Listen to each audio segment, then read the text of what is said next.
this video, I'm continuing off of the Azure backup service. So, we have our virtual machine and recovery service as well, and the backup policy and restore points and everything, all that. And we just did a backup, and the previous video I did file recovery, but this one time I'm going to do restore VM. So you choose your restore point. I only have one. Click OK. And you have two options: create new or replace existing.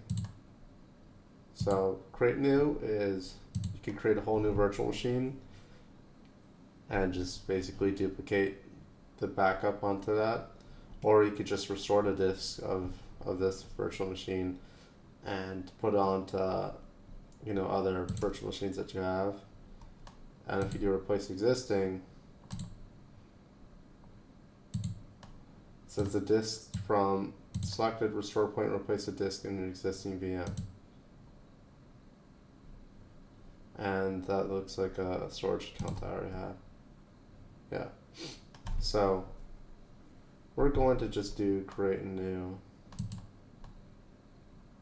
and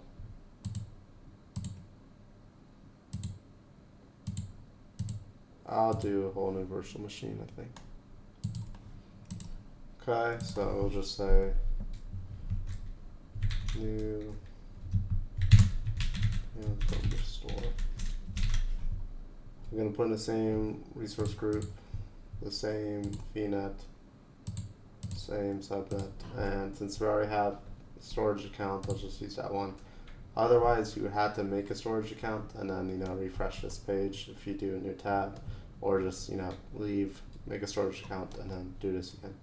But I'm gonna just put it in there and restore, and I'll come back when it's done.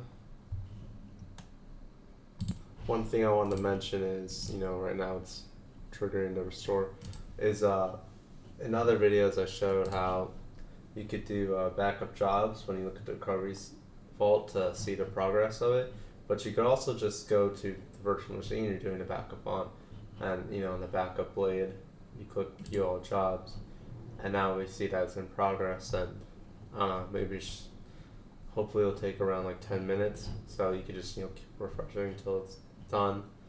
And so I'll come back when it's finished. Alright, so I refreshed it and it's done. Looks like it only took 2 minutes. Cool.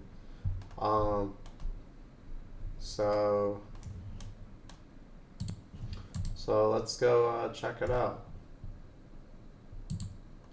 So let's go to virtual machines, and I create this new one, new VM for restore, and